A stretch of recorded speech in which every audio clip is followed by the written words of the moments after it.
894. El monte Sobor, que se cierne como un severo guardián de piedra sobre el valle de Nitra. El viento nacido en los lejanos Cárpatos barría las copas de los robles centenarios, arrancando de ellos las primeras hojas amarillentas. Era frío, como el presentimiento de un largo invierno, y traía consigo el olor a tierra húmeda y hierba marchita. En la cima de la montaña, al pie de un santuario toscamente construido con cantos rodados, ardía una hoguera. Sus llamas danzantes proyectaban reflejos temblorosos sobre tres figuras que permanecían en silencio. En el centro, apoyado en una maciza hacha de guerra, cuya empuñadura se había ennegrecido por el tiempo y el sudor de cientos de batallas, se encontraba un anciano. Pero no era una vejez decrépita, sino una forjada en acero y voluntad. Su rostro, surcado de arrugas como un mapa de guerras vividas, era impenetrable. Su cabello cano y su larga barba, agitados por el viento, parecían escarcha que cubría un antiguo acantilado de granito. Sus ojos, hundidos profundamente, miraban a lo lejos, a la tierra que se extendía abajo, su tierra. Era Svatopluk, el gran príncipe de Moravia, Rex Sclavorum, es decir, el rey de los eslavos, como lo llamaban en Roma y Ratisbona. A ambos lados de él, con la cabeza respetuosamente inclinada, estaban sus dos hijos, Mojmir y Svatopluk el joven. Eran altos y fuertes como su padre, pero en sus miradas no había su confianza inquebrantable. En su silencio se traslucía una espera impaciente, la rivalidad y el miedo. El viejo príncipe, sin volverse, levantó lentamente la mano y señaló el valle de abajo, donde en la bruma del atardecer se distinguían los contornos de las poderosas murallas de la fortaleza de Nitra, el humo de innumerables hogares y el brillo del río que serpenteaba como una serpiente de plata. Preguntó si lo veían. Su voz era ronca como el crujir de las piedras, pero en ella aún resonaban notas de cobre autoritario. Dijo que todo lo que veían sus ojos, desde las montañas del norte hasta la curva del Danubio en el sur, desde los bosques de Bohemia hasta las estepas de Panonia, todo ello lo había reunido él. Tomó la tierra de su tío, lo entregó a sus enemigos para luego traicionar a los propios enemigos. Inclinó la cabeza ante el rey franco para luego aplastar a su ejército. Aceptó la cruz de un obispo para luego expulsar a sus sacerdotes. Mintió, mató, forjó alianzas y las rompió. Y construyó lo que no existía antes que él, la Gran Moravia. Cayó, respirando con dificultad. Luego, haciendo una señal, ordenó a su hijo menor que trajera 3 varas de sauce que yacían junto a la hoguera. Las tomó en su mano enorme y nudosa. Primero, le tendió una vara a Mojmir, el mayor, y le ordenó que la rompiera. Mojmir rompió la delgada rama sin dificultad. El príncipe le tendió la segunda vara a su hijo menor. Este repitió la acción de su hermano. Entonces Svatopluk tomó la tercera vara, la unió a las 2 mitades rotas, las ató firmemente con una correa de cuero y le tendió el haz a Mojmir, ordenándole que lo rompiera ahora. El hijo mayor se tensó, sus músculos se hincharon bajo la túnica. El haz de vara se dobló ligeramente, pero no cedió. Se lo pasó a su hermano. Este también fracasó. Svatopluk les quitó las varas atadas. Su mirada se volvió pesada, profética. Dijo que mientras estuvieran juntos como estas varas, nadie los vencería, ni los francos del oeste, ni los búlgaros del sur, ni los nómadas salvajes que merodean por el este. Pero en cuanto se separaran, en cuanto su orgullo y su sed de poder los hicieran volverse uno contra el otro, serían quebrados uno por uno, tan fácilmente como habían roto estas ramas. Y todo lo que él había construido, toda su vida, toda la Gran Moravia, se convertiría en polvo y sería esparcido por este viento. Pocos días después, el gran príncipe Svatopluk murió, y su profecía estaba destinada a cumplirse con una precisión aterradora. Apenas 10 años después de esta escena en el monte Sobor, el mayor estado eslavo de la Alta Edad Media, desgarrado por una guerra fratricida y aplastado por un enemigo nunca antes visto, dejaría de existir. Esta es la historia de su creador, del príncipe que fue a la vez su más grande héroe y su primer sepulturero. De Svatopluk I, cuyo nombre se convirtió durante siglos en un símbolo de gloria, traición y trágica caída.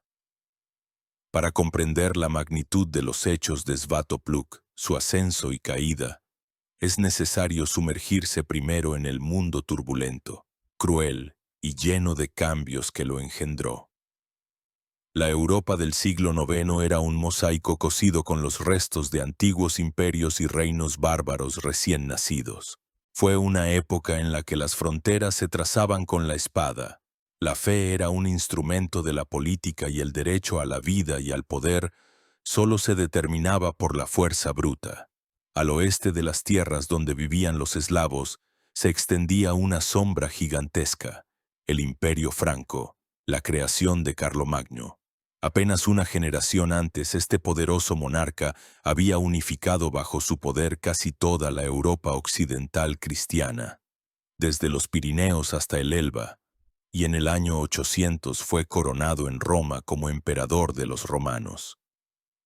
Su imperio parecía el renacimiento del Imperio Romano de Occidente, una fortaleza inexpugnable de orden y fe cristiana. Sin embargo, a mediados del siglo IX, en la época del nacimiento de Svatopluk, este coloso ya se resquebrajaba. Tras la muerte del hijo de Carlomagno, Luis el Piadoso, sus tres nietos, Lotario, Luis el Germánico y Carlos el Calvo, se enzarzaron en una feroz lucha por la herencia. La sangrienta guerra civil concluyó en el 843 con el Tratado de Verdún, que dividió oficialmente el imperio unificado en tres partes. Nos interesa la parte oriental, el reino franco-oriental, que correspondió a Luis el Germánico. Fue este estado, el futuro núcleo de Alemania, el que se convirtió en el principal vecino, señor feudal, enemigo eterno y, a veces, aliado de la naciente Moravia. El reino franco-oriental era fuerte, pero inestable. Sus reyes guerreaban constantemente con sus hermanos del oeste y sus sobrinos de Italia. El poder del propio rey estaba limitado por una nobleza poderosa, los duques de Baviera, Sajonia y Franconia, que solo de mala gana se sometían a la autoridad central y siempre estaban dispuestos a la rebelión. El ejército franco, compuesto por caballería pesada, era una fuerza temible en campo abierto, pero vulnerable en los bosques y pantanos de las tierras eslavas. El principal instrumento de la expansión franca hacia el este no era solo la fuerza militar, sino también la religión. Los obispos y abades alemanes de Salzburgo, Passau y Ratisbona consideraban las tierras eslavas su territorio canónico, un campo para la actividad misionera, que estaba inseparablemente ligada a la sumisión política. El bautismo de los jefes eslavos por sacerdotes alemanes significaba el reconocimiento por parte de estos de la supremacía del rey franco. Al este de las fronteras francas, en los vastos espacios de Europa central y oriental, desde el mar Báltico hasta los Balcanes, vivían innumerables tribus eslavas. Durante siglos, para el mundo civilizado no habían sido más que una masa bárbara anónima, objeto de incursiones y comercio de esclavos. Pero en los siglos VII y VIII, en este mundo comenzaron cambios tectónicos. Las tribus empezaron a unirse en alianzas más grandes, a cuya cabeza se pusieron príncipes, jefes militares que lograron someter a sus vecinos por la fuerza y la autoridad. Comenzaron a surgir las primeras formaciones protoestatales. En el valle del río Morava y sus afluentes, en tierras fértiles protegidas por las estribaciones de los Cárpatos, vivían los moravos. La arqueología demuestra que ya en el siglo VIII existían aquí grandes y bien fortificados asentamientos fortalezas, como Mikulčice, Staré Miesto y Poansko. No eran simples aldeas, sino verdaderos centros de poder, artesanía y comercio. Aquí se forjaban excelentes armas, se fabricaban joyas exquisitas y confluían mercancías de Occidente y Oriente. El primer príncipe moravo conocido por su nombre fue Mojmir I. Hacia el 833, expulsó al príncipe Pribina del vecino principado de Nitra, en el territorio de la actual Eslovaquia occidental, y unió ambos centros eslavos bajo su poder. Este acto se considera el momento del nacimiento del imperio de la Gran Moravia. Mojmir se vio obligado a reconocer la supremacía de los francos y a permitir la entrada de misioneros bávaros en sus tierras. Maniobró, pagó tributo, pero acumuló fuerzas. En el 846, el rey franco Luis el Germánico, descontento con la rebeldía de Mojmir, invadió Moravia, lo derrocó y colocó en el trono a su sobrino, Rastislav. Los francos esperaban que Rastislav fuera su marioneta obediente, pero se equivocaron garrafalmente. Rastislav resultó ser un gobernante previsor, astuto y ambicioso. Los primeros años se comportó con sumisión, pero, una vez consolidado su poder, comenzó a deshacerse sistemáticamente de la influencia franca. Construyó nuevas y aún más poderosas fortalezas, dio refugio a los enemigos de Luis el Germánico y finalmente expulsó del país al clero bávaro. Fue un desafío abierto. Rastislav comprendía que la independencia política era imposible sin la independencia eclesiástica. Mientras su pueblo fuera bautizado por sacerdotes alemanes que leían la misa en un latín incomprensible y se sometían a obispos alemanes, Moravia siempre permanecería en la esfera de influencia del reino franco-oriental. Y entonces, hacia el 862, Rastislav tomó una decisión que cambió el curso de la historia. Envió una embajada no a los francos ni a Roma. La envió a miles de kilómetros de distancia, a Constantinopla, al emperador de Bizancio, Miguel III. En su mensaje pedía que se enviaran a Moravia maestros que pudieran predicar la fe cristiana en la lengua nativa, eslava. Buscaba una tercera fuerza, capaz de equilibrar la presión de Occidente. Esta jugada fue genial. Bizancio, el poderoso imperio romano de Oriente, era un antiguo rival del imperio franco. Para ella, una misión a Moravia era una oportunidad de expandir su influencia en el corazón de Europa bajo las narices de los francos y del Papa romano. El emperador y el patriarca Focio respondieron con prontitud a la petición de Rastislav. Para llevar a cabo esta delicada y compleja misión, fueron elegidos dos hermanos de Tesalónica, Constantino, que más tarde adoptó el nombre monástico de Cirilo, y Metodio. No eran simples monjes, sino dos de los hombres más cultos de su tiempo, brillantes teólogos, lingüistas y diplomáticos. Su llegada a Moravia en el 863 marcó el comienzo de una nueva era. Trajeron consigo no solo la fe, sino algo mucho más grande, un alfabeto, el glagolítico, creado específicamente para la lengua eslava, y libros litúrgicos traducidos a esta lengua. Por primera vez, los eslavos oyeron la palabra de Dios en un idioma que entendían. Fue una revolución cultural que sentó las bases de toda la escritura y la literatura eslavas. Pero fue en esta época, mientras el viejo príncipe Rastislav hacía alta política y recibía a los misioneros bizantinos, cuando a la sombra de su trono crecía un sobrino joven, ambicioso e impaciente.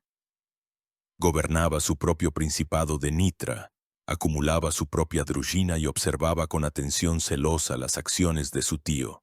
Se llamaba Svatopluk y consideraba que la política de Rastislav, su abierto conflicto con el poderoso imperio franco, llevaba a Moravia a la catástrofe. O quizás, simplemente buscaba un pretexto para ocupar su lugar. La hora de la traición se acercaba. A finales de la década de 860, la Gran Moravia se convirtió en un escenario de feroz confrontación. No era simplemente una guerra de francos contra eslavos.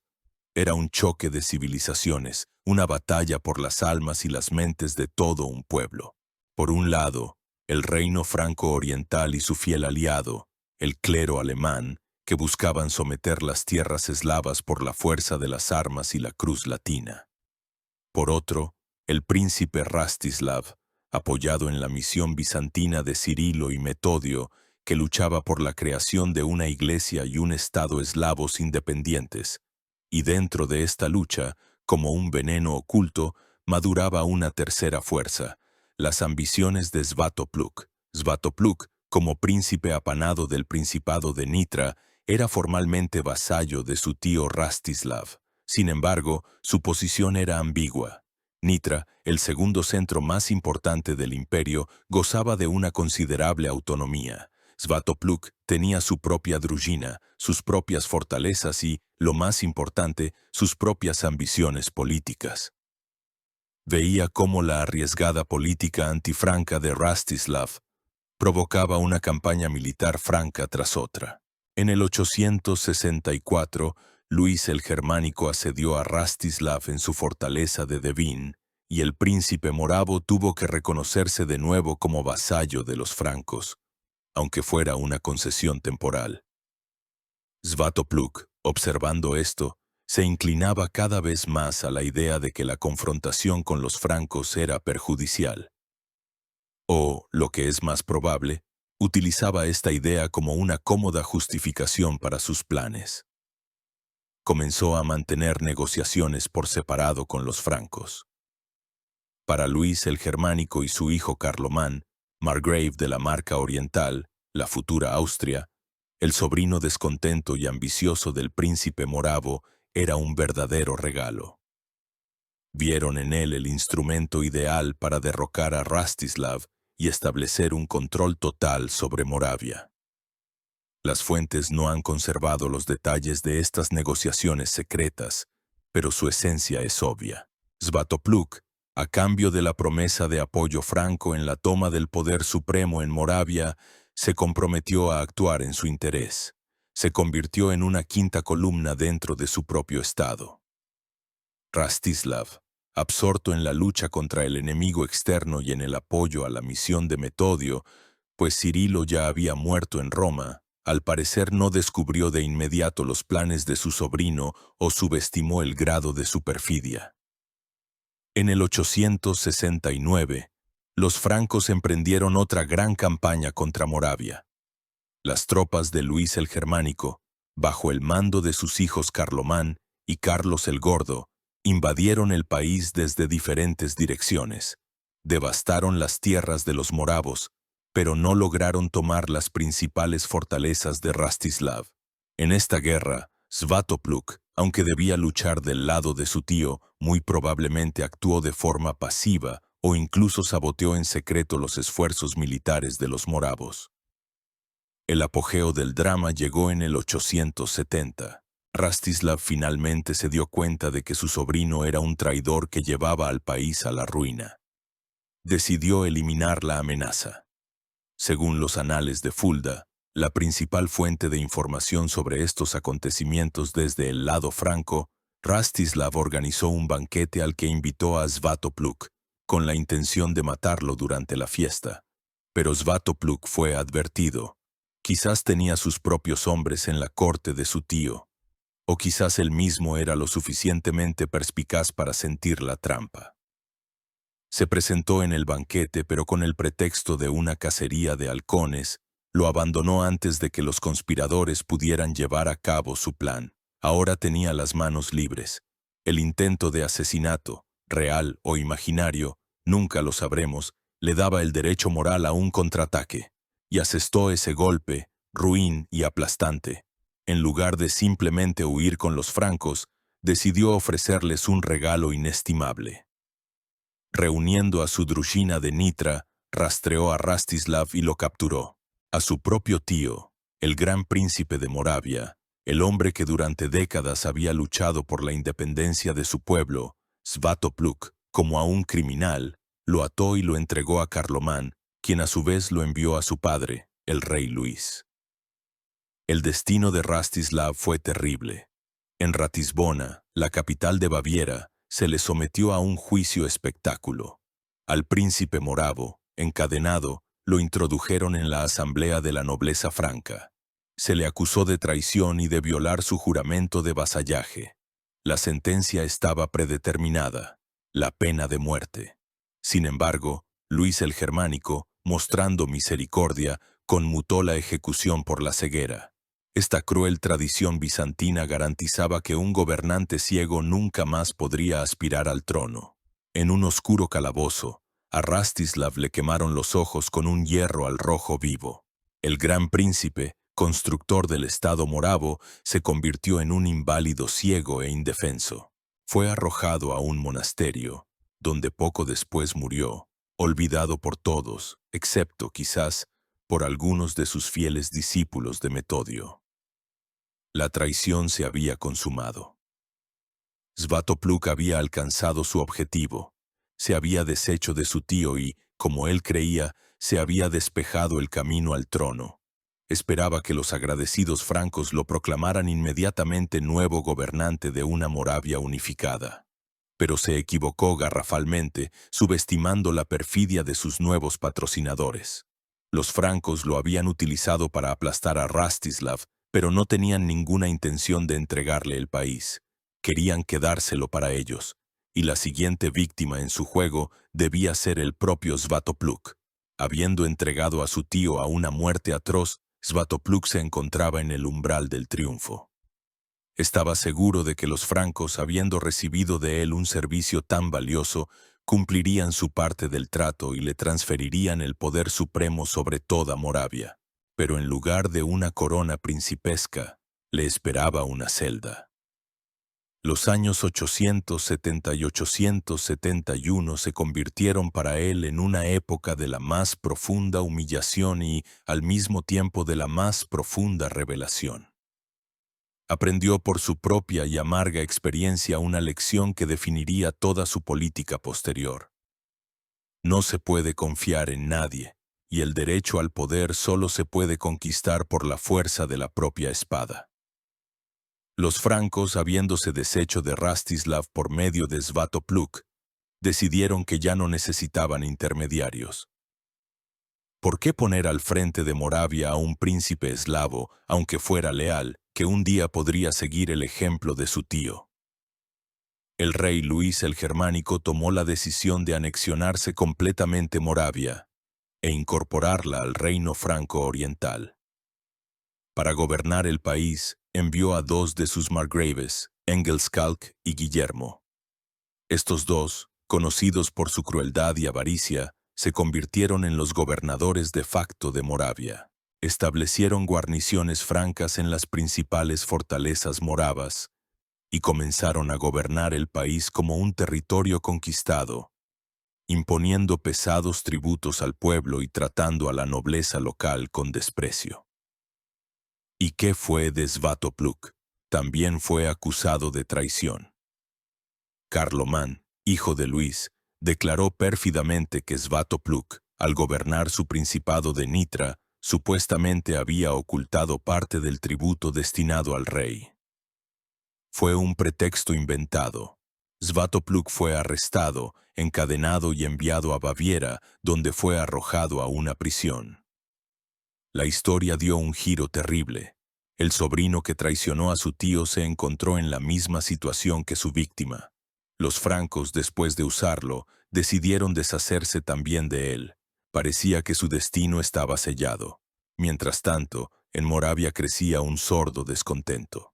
El pueblo y la nobleza, al ver cómo los extranjeros saqueaban su país y humillaban su fe, pues los gobernadores alemanes apoyaban activamente al clero latino y perseguían a los discípulos de Metodio, comenzaron a preparar una rebelión. Pero necesitaban un líder. Como tanto Rastislav como Svatopluk estaban prisioneros, los moravos recurrieron al único representante de la dinastía gobernante de los Mohmíridas que quedaba en libertad. Este hombre era un sacerdote llamado Slavomir.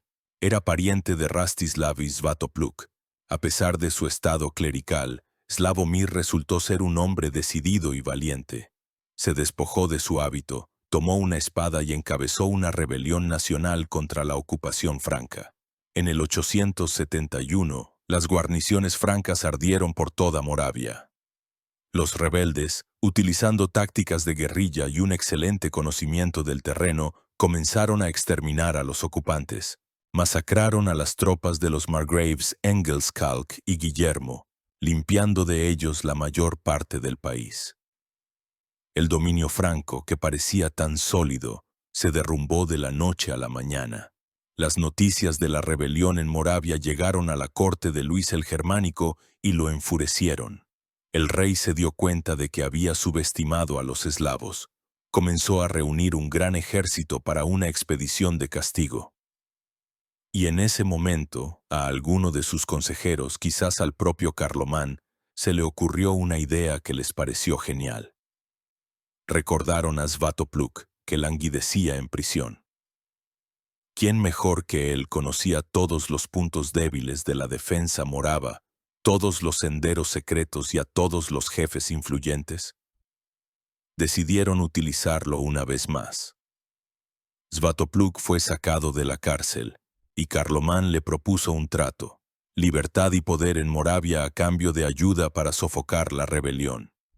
Debía encabezar el ejército franco y aplastar a sus propios compatriotas. Svatopluk, por supuesto, aceptó. Juró lealtad al rey y a Carlomán, recibió el mando de una parte considerable del ejército bávaro y se dirigió a Moravia.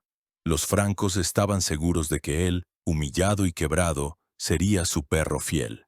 Cometieron un error fatal. Svatopluk condujo al ejército franco directamente a la capital de Moravia, a una de las principales fortalezas de Rastislav, probablemente la moderna fortaleza de Mikulčice o Staré Miesto.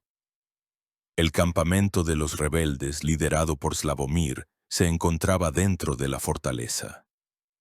Los francos, confiados en el éxito, establecieron su campamento al pie de las murallas y se prepararon para el asedio. Y aquí fue donde Svatopluk hizo su jugada. Envió en secreto un mensajero a Slavomir, informándole de su verdadero plan. Él, Svatopluk, el heredero legítimo, había regresado para liderar la lucha por la libertad, no para reprimirla. Pedía a Slavomir y a los demás jefes que confiaran en él y se prepararan para un ataque conjunto. Slavomir, demostrando una sorprendente visión de Estado, aceptó ceder el mando y reconoció la autoridad de Svatopluk. Lo que siguió se desarrolló como si estuviera ensayado. Svatopluk entró en la fortaleza morava, supuestamente para negociar la rendición. Pero en lugar de abrir las puertas a los francos, unió sus fuerzas a las de los rebeldes. Y luego, a una hora convenida, el ejército moravo unificado se abalanzó por sorpresa sobre el desprevenido campamento franco. No fue una batalla, fue una masacre. Sorprendidos, sin tiempo para formarse para el combate, los caballeros bávaros fueron masacrados. Los que no murieron por las espadas y las lanzas se ahogaron en el río Morava intentando escapar. El ejército franco, enviado para sofocar la rebelión, fue completamente aniquilado. Svatopluk lavó la vergüenza de su traición con la sangre de sus antiguos protectores. Recuperó su libertad, su poder y el respeto de su pueblo. Se transformó de un despreciable traidor en un héroe nacional, un libertador. El camino hacia la creación de un gran imperio estaba abierto. Pero los francos no iban a perdonarle tan fácilmente esta doble traición. Le esperaban años de una guerra cruel y sangrienta. La aniquilación del ejército franco bajo las murallas de la capital morava fue para Svatopluk un momento decisivo. Había quemado sus naves. Ahora no era un simple vasallo rebelde, sino un enemigo mortal del reino franco-oriental. El anciano y poderoso rey Luis el Germánico no podía dejar tal humillación sin respuesta. Los años siguientes, de 871 a 874, se convirtieron en una guerra prolongada y agotadora en la que se decidía el destino de Moravia: ser un estado independiente o volver a convertirse en una provincia franca. Svatopluk sabía perfectamente que en una batalla abierta en la llanura, su ejército, compuesto principalmente por infantería y caballería ligera, no podría hacer frente a la avalancha de caballeros francos acorazados. Por lo tanto, eligió una táctica diferente, la misma que Rastislav había empleado con éxito antes que él, pero llevada por él a la perfección. En primer lugar, estaba el sistema de poderosas y prácticamente inexpugnables fortalezas. Las excavaciones arqueológicas en Mikulčice, Staré Miesto, Pojansko y otros centros de la Gran Moravia han revelado al mundo un panorama grandioso. Estas fortalezas estaban rodeadas por varias líneas de enormes terraplenes de tierra, reforzados con estructuras de madera como empalizadas y cabañas de troncos y profundos fosos, a menudo llenos de agua. Dentro de estas fortificaciones podían refugiarse no solo las guarniciones, sino también una parte considerable de la población circundante con su ganado y sus bienes. Tomar una fortaleza así por asalto sin máquinas de asedio, que eran difíciles de transportar a través de bosques y montañas, era prácticamente imposible. En segundo lugar, Svatopluk aplicó activamente la táctica de la tierra quemada. Al acercarse el ejército franco, los moravos se llevaban el ganado, escondían o destruían las reservas de alimentos y se refugiaban tras los muros de las fortalezas. El ejército franco, al invadir el país, se encontraba en un territorio hostil y devastado. El problema del abastecimiento se convertía en su principal preocupación. Un asedio prolongado de las fortalezas en tales condiciones era imposible. Los caballos de los caballeros comenzaban a pasar hambre, y luego ellos mismos. En tercer lugar, mientras las fuerzas principales de los francos estaban atascadas en el infructuoso asedio de una u otra fortaleza, los destacamentos ligeros y móviles de los moravos hostigaban constantemente su retaguardia, atacaban a los forrajeadores, interceptaban los convoyes y tendían emboscadas en los bosques y desfiladeros. Convertían la estancia en tierra morava en un verdadero infierno para los ocupantes. En 872, Luis el Germánico lanzó contra Svatopluk fuerzas enormes. Organizó una ofensiva concéntrica desde varios lados. Desde el norte, desde Turingia y Sajonia, avanzaron tropas sobre las tierras de los checos y los serbios, aliados de Moravia, para aislar a Svatopluk de sus vecinos del norte. Y desde el sur, sobre la propia Moravia, avanzó el ejército principal bajo el mando de Carlomán. Los francos actuaron con una crueldad increíble, devastaron y quemaron todo a su paso. Pero, como antes, al enfrentarse a las principales fortalezas moravas, se atascaron. Mientras Carlomán intentaba en vano tomar una de ellas, Svatopluk, dejando en la fortaleza una fuerte guarnición, con las fuerzas principales de su druzhina realizó un audaz contraataque. Rodeó al ejército de Carlomán e invadió sus propios dominios Panonia, en el territorio de la Marca Oriental. Los destacamentos moravos arrasaron a sangre y fuego las tierras de su enemigo, capturando un rico botín y demostrando que no solo eran capaces de defenderse, sino también de atacar. Al mismo tiempo, el ejército franco que operaba en el norte sufrió una aplastante derrota a manos de los checos en la batalla del río Vltava. Enfurecido por los fracasos, Luis el Germánico envió contra Svatopluk otro ejército, esta vez bajo el mando del obispo de Wurzburgo, Arn, y del abad de Fulda, Sigehard. Pero esta campaña también terminó en una catástrofe. El ejército moravo atrajo a los francos a una emboscada y aniquiló por completo a sus tropas. Ambos líderes eclesiásticos murieron en la batalla. La guerra había llegado a un punto muerto. Los francos podían invadir Moravia, quemar aldeas, pero no podían someter al país. Svatopluk, a su vez, podía defenderse con éxito y realizar incursiones de represalia, pero no podía eliminar por completo la amenaza de su poderoso vecino. Ambos bandos estaban agotados. Se hacía necesaria una negociación. Las negociaciones fueron posibles gracias a la intervención de una tercera fuerza, el Papa romano Juan VIII. El Papa estaba preocupado por la prolongada guerra que desestabilizaba la situación en Europa Central y, lo que es más importante, obstaculizaba la actividad de la misión eslava de Metodio, a la que había tomado bajo su protección. Envió a su legado ante Luis el Germánico, instándolo a la paz. En 874, en la ciudad bávara de Forchheim, tuvo lugar una reunión de los embajadores de Svatopluk y Luis el Germánico. Allí se firmó un tratado de paz que se convirtió en la mayor victoria diplomática del príncipe moravo. Según los términos de la paz de Forchheim, Svatopluk reconocía formalmente la supremacía del rey franco y se comprometía a pagarle un tributo anual. Fue una concesión que permitió a Luis el Germánico salvar las apariencias, pero en la práctica era solo una formalidad. Lo principal era que los francos reconocían a Svatopluk como el gobernante legítimo y único de Moravia y renunciaban a cualquier intento futuro de intervención directa en sus asuntos internos.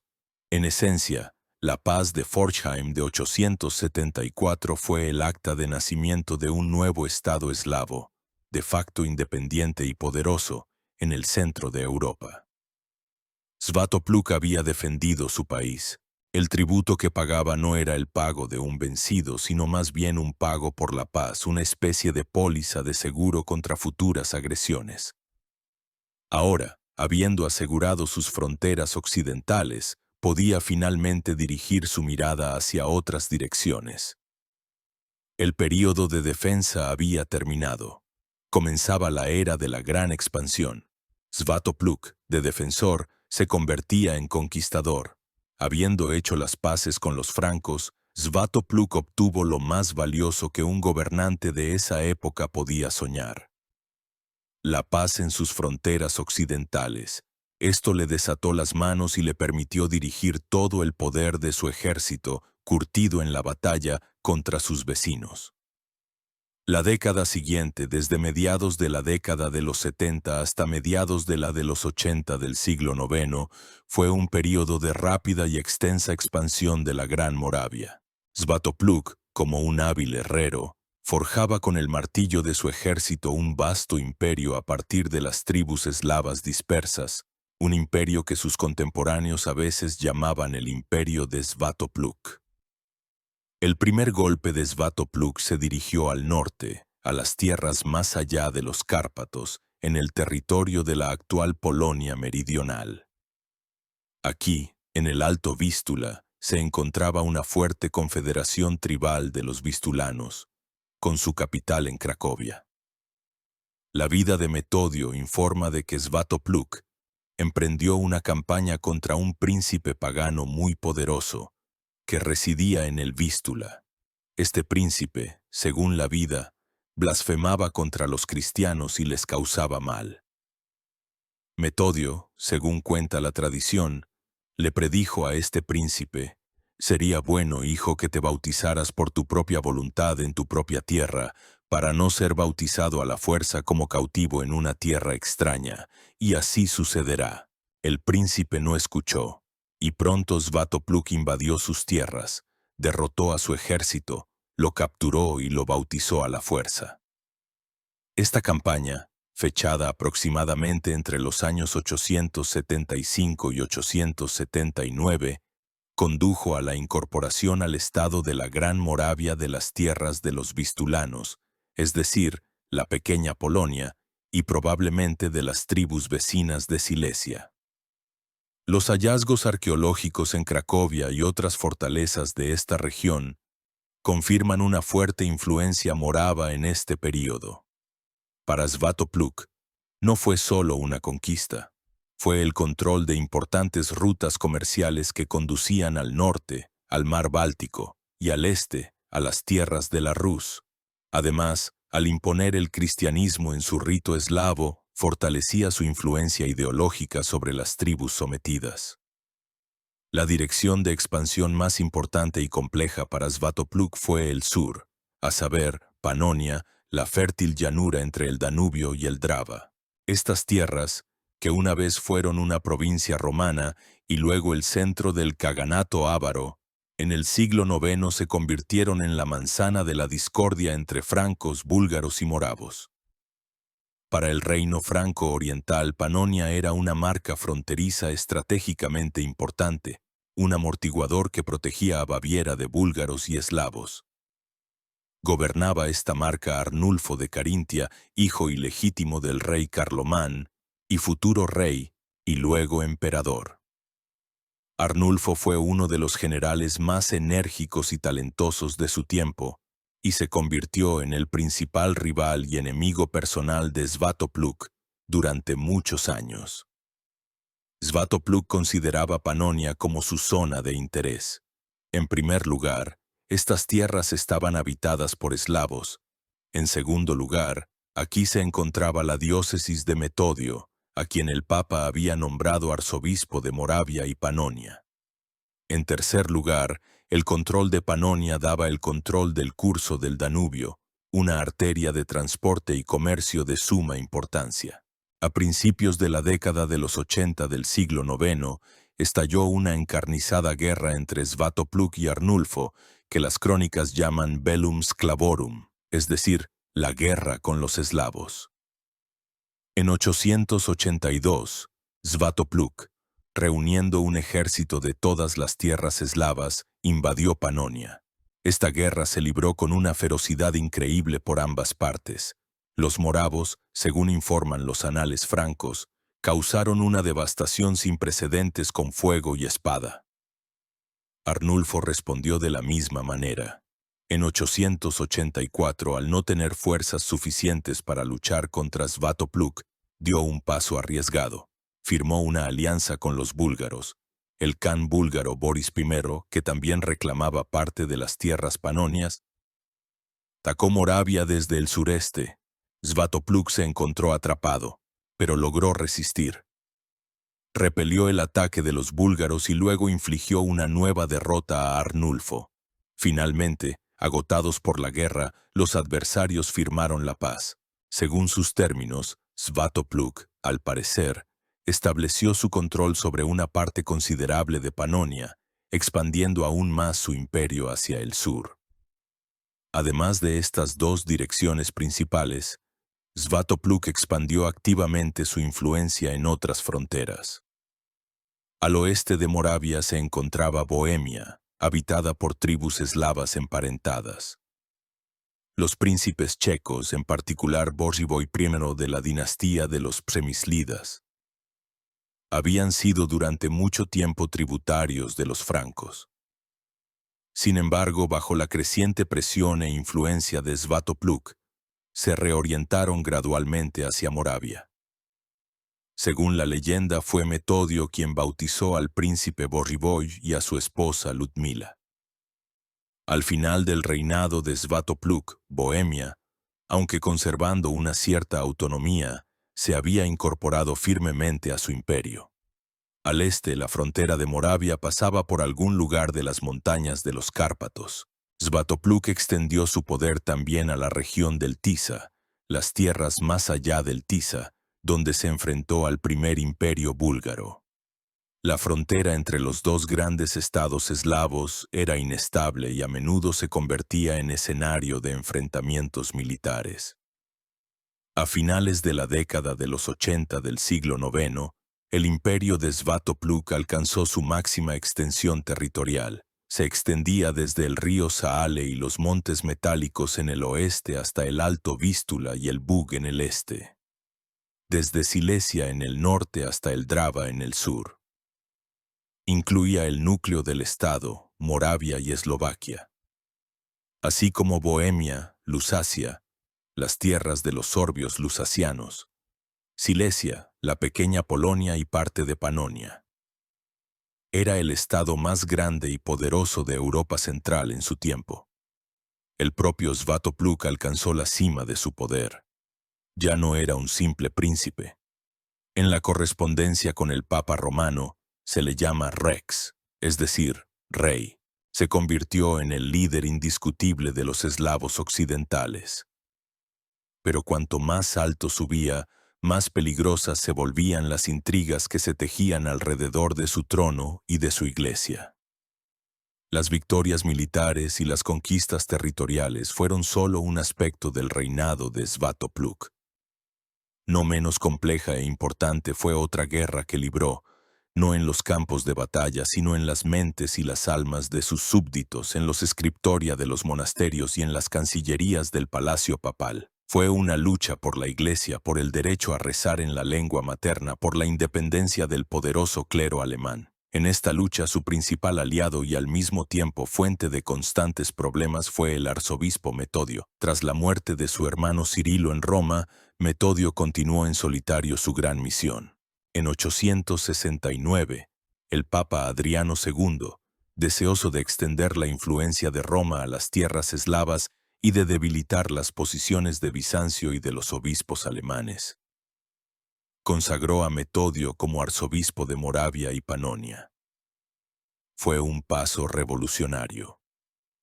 Por primera vez en la historia se creaba una provincia eclesiástica no vinculada a las antiguas diócesis romanas, y su cabeza era un hombre que celebraba la liturgia no en latín, sino en lengua eslava. Sin embargo, cuando Metodio regresaba a Moravia, fue capturado por los obispos bávaros, que lo consideraban un impostor que había invadido su territorio canónico.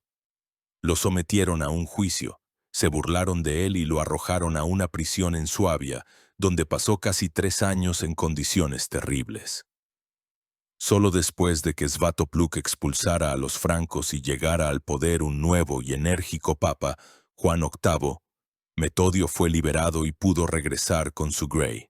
Para Svatopluk, Metodio y su liturgia eslava eran un instrumento político inestimable. Una organización eclesiástica independiente, dirigida por un arzobispo que dependía directamente del papa y no de los obispos alemanes, era el fundamento ideológico de la independencia de su estado. Pero las relaciones entre el príncipe, orgulloso y autoritario, y el arzobispo, no menos orgulloso y de principios, fueron complejas. Metodio, como verdadero pastor, no temía reprender a los poderosos de este mundo. Reprochaba a Svatopluk su crueldad, su vida disoluta, pues el príncipe tenía numerosas esposas y concubinas, y sus intrigas políticas. Svatopluk, a su vez, aunque apoyaba a Metodio por razones políticas, se sentía agobiado por su autoridad moral. La situación se agravó por el hecho de que en la corte de Svatopluk actuaba un poderoso partido pro-latino o pro-alemán. Lo encabezaba un hombre llamado Wiching. Era un monje suavo que había llegado a Moravia y había logrado ganarse la confianza de Svatopluk. Wiching era todo lo contrario a Metodio. Era un hábil intrigante, un adulador, un hombre sin principios morales pero con enormes ambiciones. Wiching y sus partidarios susurraban constantemente a Svatopluk que Metodio era un hereje, que su liturgia eslava no estaba reconocida por Roma, que era un agente secreto de Bizancio, y que su actividad atraía sobre Moravia la ira de Dios y de los reyes francos. Afirmaban que el único camino hacia la prosperidad era la transición total al rito latino y la sumisión a la jerarquía eclesiástica alemana. Svatopluk se encontró entre dos fuegos. Por un lado, comprendía el beneficio político de la iglesia eslava de Metodio. Por otro, las intrigas de Wiching y la presión de Baviera lo hacían dudar. Intentó jugar con las contradicciones, apoyando a un lado y a otro. La culminación de esta lucha llegó en 880. Las acusaciones contra Metodio se volvieron tan serias que el Papa Juan VIII lo convocó a Roma para que se explicara. Los enemigos del arzobispo estaban seguros de que era su fin, pero subestimaron a Metodio. Fue a Roma, defendió brillantemente su causa ante el Papa y logró no solo justificarse de todos los cargos, sino también obtener su mayor triunfo. En junio de 880, el Papa Juan VIII emitió la bula Industriae Tuae, dirigida a Svatopluk. En este documento, el Papa confirmaba plenamente la ortodoxia de Metodio y permitía el uso de la lengua eslava en la liturgia. La única limitación era que el Evangelio durante la misa debía leerse primero en latín y luego en eslavo. También confirmaba el estatus de Metodio como arzobispo y jefe de una provincia eclesiástica morava independiente, directamente subordinada a Roma. Tomaba al propio Svatopluk y a su estado bajo la protección especial de la Santa Sede. Esto equivalía a reconocer a Moravia como un reino soberano y a Svatopluk como igual a los demás monarcas cristianos de Europa. Y, lo que fue una gran concesión a Svatopluk y a Wiching, el Papa consagró al propio Wiching como obispo de Nitra, haciéndolo formalmente subordinado a Metodio. La bula Industria Etuae fue la cima de los logros político-diplomáticos tanto de Svatopluk como de Metodio. Moravia obtuvo una independencia total, tanto política como eclesiástica. Sin embargo, las intrigas de Wiching no terminaron ahí. Al regresar a Moravia, continuó su actividad subversiva. Incluso se atrevió a falsificar una carta papal en la que supuestamente se decía que el Papa había condenado a Metodio. Cuando se descubrió el engaño, Metodio excomulgó a Wiching. En 885 el arzobispo Metodio, el hermano de Tesalónica, el iluminador de los eslavos, murió. Antes de morir nombró como su sucesor a uno de sus discípulos más capaces, Gorazd. La muerte de Metodio desató las manos de Wiching y de todo el partido pro-alemán. Svatopluk, privado de la poderosa autoridad moral que representaba Metodio y, quizás, temiendo un nuevo conflicto con los francos liderados por su viejo enemigo Arnulfo, optó definitivamente por el rito latino. Wiching, con el apoyo de Svatopluk y del nuevo papa, Esteban V, que estaba mucho menos dispuesto a favor de la liturgia eslava, organizó una verdadera masacre de la iglesia eslava. Los discípulos de Metodio, como Gorazd, Clemente, Nahum, Angelario y otros, fueron acusados de herejía. Fueron arrojados a las prisiones, torturados y luego, en invierno, desnudos expulsados de Moravia. A los más jóvenes los vendieron como esclavos en Venecia. Fue el trágico final de una gran misión. La obra de Cirilo y Metodio en Moravia fue destruida. Pero la expulsión de los discípulos tuvo consecuencias inesperadas. Encontraron refugio en Bulgaria, donde fueron recibidos con honores por el Khan Boris. Fue allí, en Bulgaria, donde, a partir de sus trabajos, floreció una nueva y aún más poderosa escritura eslava, el cirílico, que luego se extendió a Serbia y a la Rus. Las semillas sembradas en tierra morava dieron sus frutos en otros países eslavos. Y Svatopluk, habiendo destruido el patrimonio cultural y político único de su pueblo, se quedó solo frente a sus enemigos. La tormenta que se estaba gestando en el oeste y en el este ya estaba muy cerca. A finales de la década de 880, Svatopluk I alcanzó el apogeo de su poder. Su imperio, extendido en el corazón de Europa, no era un simple conglomerado temporal de tribus, sino un estado altomedieval complejo y bien organizado. Antes de que las nubes en el horizonte se ciernan definitivamente, detengámonos y veamos qué fue la Gran Moravia en sus años de esplendor. Cómo vivía su gente, cómo estaba organizado su ejército, con qué comerciaba y cómo eran sus capitales. La Gran Moravia era un país de gorods o fortalezas. A diferencia de las ciudades de piedra del antiguo Imperio Romano, los centros moravos estaban construidos con tierra y madera, pero su escala y complejidad son asombrosas. Las excavaciones arqueológicas, especialmente en el valle del río Morava, nos han revelado todo un mundo. Las mayores aglomeraciones como Mikulci-Sevalí, Staré Miesto, Uherske-Hradište o Pojansko cerca de Břeclav no eran simples fortalezas, sino verdaderas protociudades con una superficie de decenas e incluso cientos de hectáreas. Constaban de varias partes. En primer lugar, estaba la Acrópolis o Ciudadela, el núcleo central y más fuertemente fortificado, donde se encontraba el Palacio del Príncipe, las residencias de la alta nobleza y las iglesias principales. El palacio de Svatopluk era probablemente un complejo de edificios de madera, rodeado por una empalizada separada. En segundo lugar, estaban los suburbios, vastas zonas también fortificadas alrededor de la Acrópolis, donde vivían los guerreros de la Druzhina, artesanos, comerciantes y clérigos. Aquí bullía la vida. En tercer lugar, estaban los posads, asentamientos no fortificados o débilmente fortificados fuera de las murallas principales, donde vivían los simples agricultores.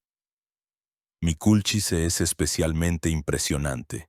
En un área relativamente pequeña, se han descubierto hasta 12 iglesias de piedra, incluida una gran basílica de 3 naves, lo que atestigua una increíble concentración de poder y riqueza. Estas iglesias, construidas según el modelo occidental, franco y posiblemente dálmata, eran símbolos de la nueva fe y del prestigio del príncipe. A su alrededor se encontraban ricos enterramientos de la nobleza, en los que se han encontrado espadas, espuelas doradas, joyas caras y objetos de lujo traídos de lejos. La base del poder de Svatopluk era su ejército.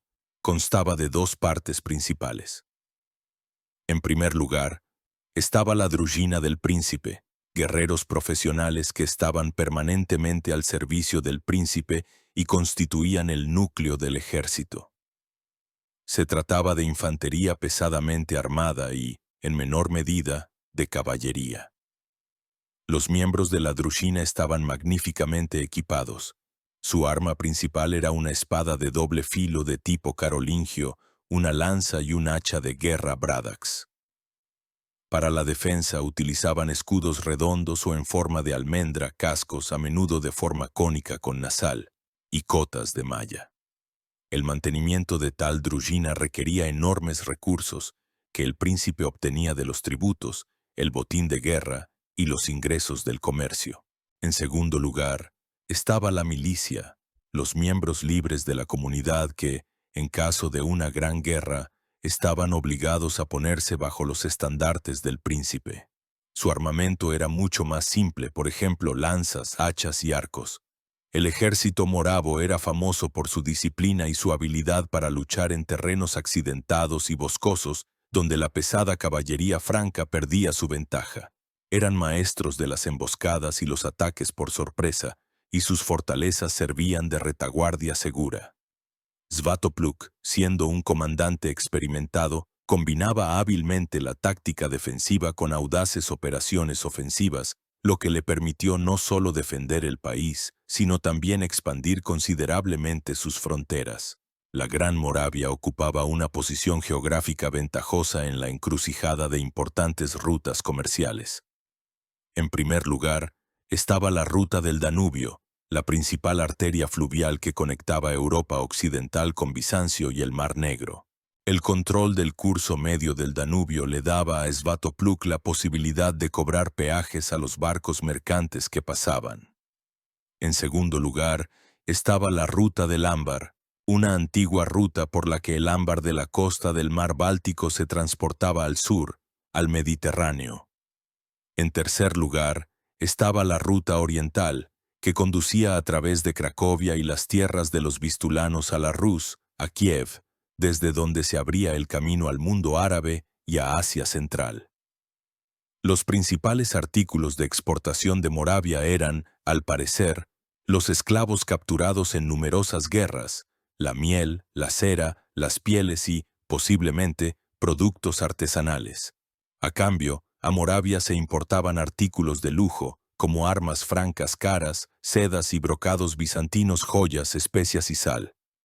El desarrollo del comercio se evidencia por los numerosos hallazgos de balanzas, pesas y monedas extranjeras.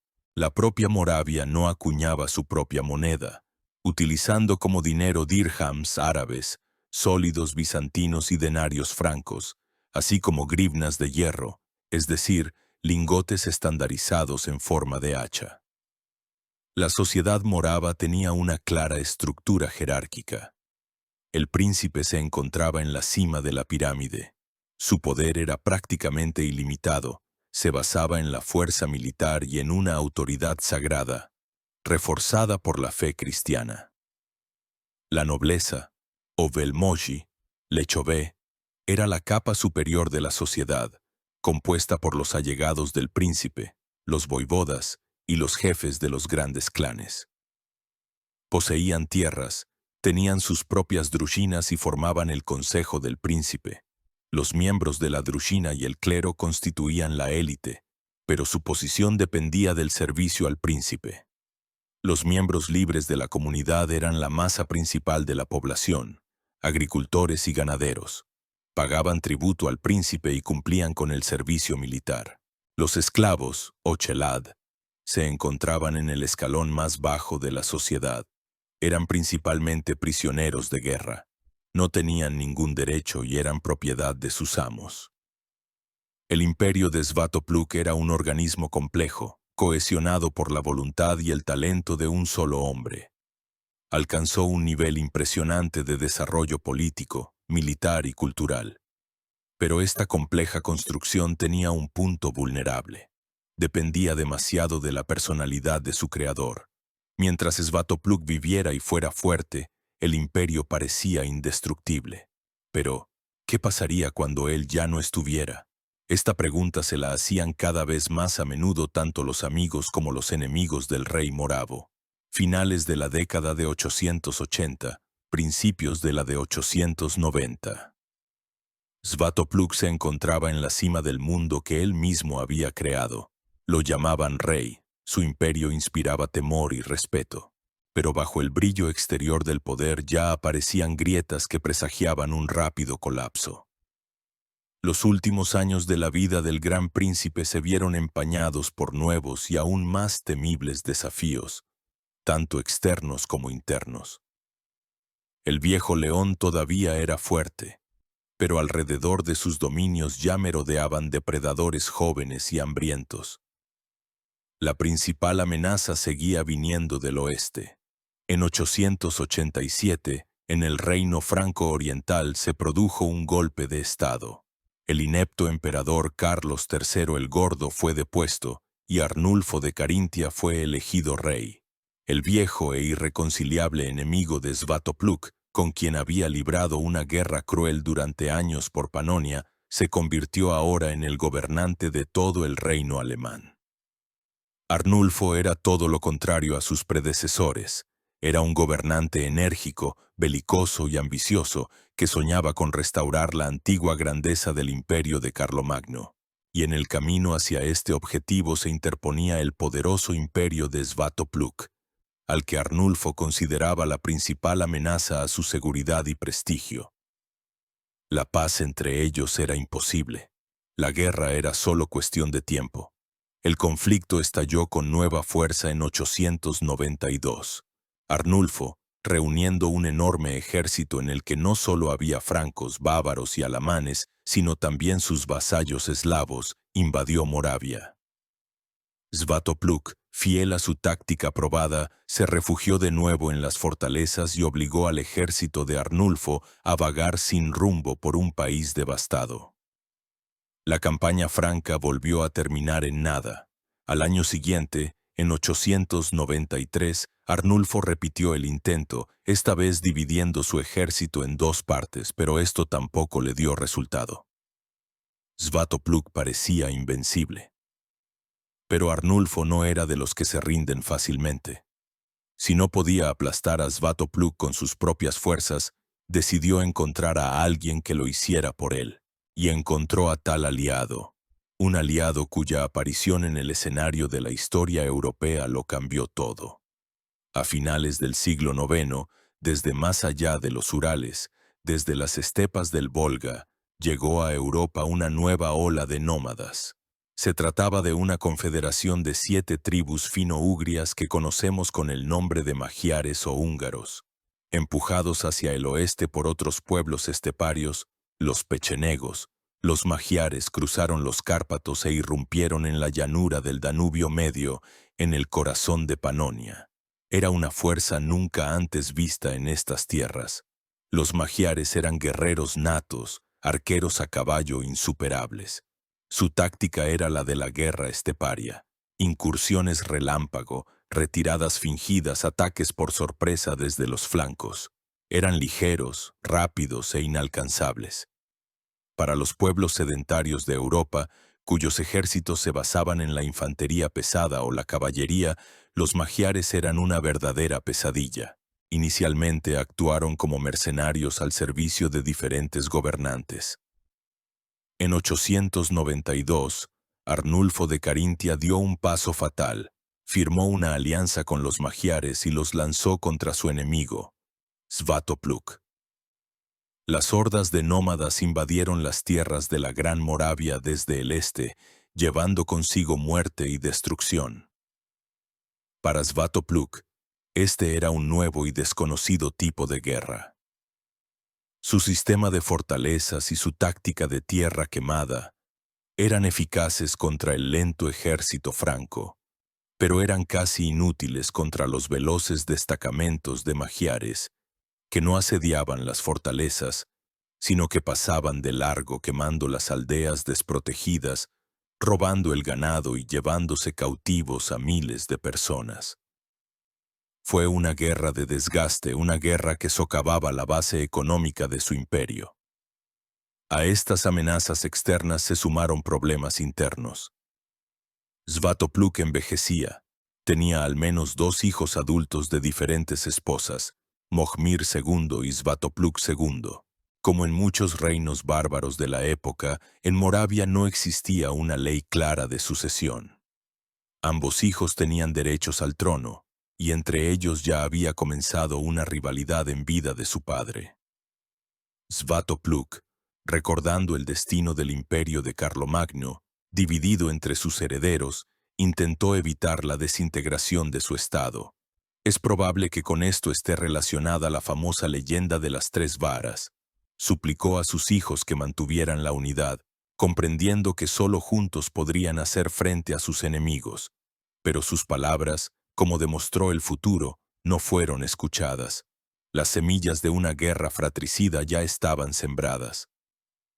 En 894, en medio de la lucha contra Arnulfo y los magiares, el gran príncipe Svatopluk primero murió. Las fuentes no nos informan ni de las circunstancias ni de la fecha exacta de su muerte. Simplemente desaparece de las páginas de las crónicas. Su partida dejó un vacío de poder que sus herederos ya no pudieron llenar. El hombre que había sido tanto el aglutinante como el armazón de acero de la Gran Moravia se había ido, y su imperio, privado de su creador, comenzó a desmoronarse rápidamente. La muerte de Svatopluk en 894 marcó para la Gran Moravia el principio del fin. La profecía de las varas rotas comenzó a cumplirse con una velocidad implacable.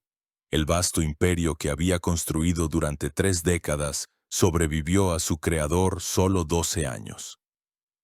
Esos años fueron un tiempo de agonía, una lucha desesperada, heroica, pero en última instancia condenada al fracaso por la supervivencia. El poder supremo lo heredó el hijo mayor, Mohmir II. Fue, sin duda, un gobernante capaz y enérgico, digno de su padre. Inmediatamente intentó continuar su política. En 894 firmó la paz con Arnulfo, pero fue solo un respiro temporal. El principal problema vino de dentro.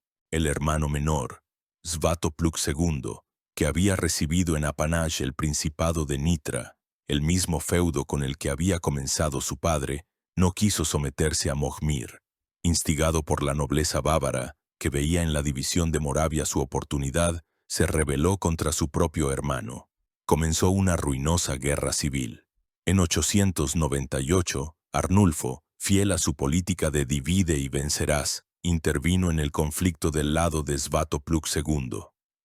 Envió a Moravia tropas bávaras que ayudaron al rebelde. Mohmir II se encontró en una situación desesperada. Tenía que luchar simultáneamente contra los francos y contra su propio hermano. En 899, logró derrotar a las tropas de Svatopluk II y de los bávaros y capturar a su hermano. Pero ni siquiera esto trajo la paz. Poco después, Svatopluk II logró escapar del cautiverio con la ayuda de sus protectores bávaros, y la guerra estalló con nueva fuerza. Esta lucha intestina fue la señal para todas las tribus vasallas que Svatopluk I había mantenido sometidas por la fuerza de su autoridad. Comenzaron a separarse de Moravia una tras otra. Los primeros ya en 895 fueron los checos. Sus príncipes, Spitigniev y Vratislav, llegaron a Ratisbona y prestaron juramento de vasallaje a Arnulfo. Tras ellos se separaron de Moravia también los sorbios de Lusacia. El vasto imperio de Svatopluk comenzó a reducirse a sus dimensiones originales. Pero el enemigo más terrible seguían siendo los magiares. En 896, bajo el liderazgo de su jefe Arpad, se asentaron definitivamente en la llanura del Danubio Medio, expulsando de allí a los búlgaros y a los restos de las guarniciones francas. La Gran Moravia quedó rodeada por los magiares. A partir de ese momento, las incursiones de los nómadas se convirtieron en algo anual. Se transformaron en una guerra sistemática de aniquilación. Mojmir II resistió desesperadamente. En el año 900 incluso logró infligir una derrota a los magiares y, aprovechando la muerte de Arnulfo y la agitación en el reino alemán, reconquistó parte de las tierras perdidas. Incluso intentó revivir una organización eclesiástica morava independiente, dirigiéndose al Papa con la petición de que enviara nuevos obispos. Pero fueron los últimos éxitos. El golpe fatal se asestó en los primeros años del siglo X. Las fuentes francas, bajo el año 902, informan de una gran victoria de los moravos sobre los magiares. Pero al parecer fue una victoria pírrica. Las fuerzas de Moravia estaban agotadas. Lo último que sabemos de la Gran Moravia es la preparación para una batalla decisiva. En el 907, un ejército bávaro bajo el mando del margrave Luitpold emprendió una gran campaña contra los magiares. El objetivo de la campaña era, probablemente, no solo expulsar a los nómadas, sino también restaurar el control franco sobre las antiguas tierras moravas. Los moravos, muy probablemente, fueron aliados de los bávaros en este último y desesperado intento de detener la amenaza de la estepa. En julio del 907, cerca de Presburgo, la actual Bratislava, tuvo lugar una batalla grandiosa. Terminó con una derrota total y aplastante del ejército cristiano. Casi toda la nobleza bávara, incluido el propio Luitpold, y 3 obispos cayeron en el campo de batalla. En los anales que describen esta catástrofe ya no se menciona ni a Moravia ni a sus príncipes, Mojmir II y Svatopluk II. Probablemente murieron o bien en esta batalla o en uno de los enfrentamientos previos con los magiares alrededor del 906. Con su muerte, la dinastía de los Mojmíridas se extinguió. El Estado, privado de gobernante y de ejército, se derrumbó. Los magiares tomaron y devastaron definitivamente sus regiones centrales. Las poderosas fortalezas que una vez fueron centros de poder y cultura fueron quemadas y abandonadas. La población fue en parte exterminada, en parte huyó a zonas montañosas más seguras y en parte se sometió a los nuevos señores. La Gran Moravia desapareció del mapa político de Europa tan rápidamente como había aparecido. La Gran Moravia pereció, pero su legado no desapareció sin dejar rastro. Se disolvió en la historia, dando vida a nuevos pueblos y estados. Sobre sus escombros occidentales se levantó el Principado checo, que se convirtió en el núcleo del futuro reino de Bohemia. En sus periferias septentrionales nació el Estado de Polonia. Las tierras eslavas orientales que formaban parte de ella se convirtieron con el tiempo en parte de Eslovaquia, que se integró en el Reino de Hungría. El principal legado de Moravia fue su misión cultural. Aunque la liturgia eslava fue aniquilada en la propia Moravia, los discípulos exiliados de Metodio llevaron sus semillas a Bulgaria, Serbia y la Rus. Fue allí donde la escritura y la cultura eslavas, nacidas en Moravia, florecieron y dieron abundantes frutos, definiendo durante 1000 años el desarrollo espiritual de todo el mundo eslavo ortodoxo. ¿Y qué hay de Svatopluk? ¿Cuál es su lugar en la historia? Las valoraciones de su personalidad son diametralmente opuestas. Para unos, especialmente en la historiografía eslovaca, es el rey Svatopluk, el más grande de los gobernantes eslavos, el creador del primer poderoso imperio eslavo occidental, el padre de la nación. Se le exalta como un sabio estadista y un invencible general que se hizo respetar tanto por Roma como por los emperadores francos. Para otros, es un pérfido traidor, el Judas del mundo eslavo, que por su poder personal perdió a su tío Rastislav, el verdadero luchador por la independencia.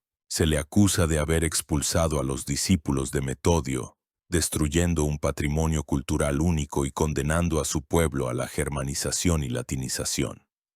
Se le considera el culpable de la catástrofe posterior, ya que sus conquistas fueron precarias, y un imperio creado solo por la fuerza de las armas estaba condenado a la desintegración. La verdad, como suele ocurrir, se encuentra en algún punto intermedio. Svatopluk no fue ni un santo ni un demonio. Fue un hombre de su época, cruel, pragmático y sin sentimentalismos. Fue un gobernante que utilizó todos los medios, la traición, las alianzas, la guerra, la diplomacia, para lograr su objetivo principal, la creación de un Estado fuerte e independiente. Realizó grandes hazañas, uniendo bajo su poder vastos territorios y creando un imperio sin igual en esa región. Pero también cometió errores fatales, destruyendo la obra de Metodio y no logrando asegurar una transición pacífica del poder a sus herederos. Su historia es el eterno drama del poder.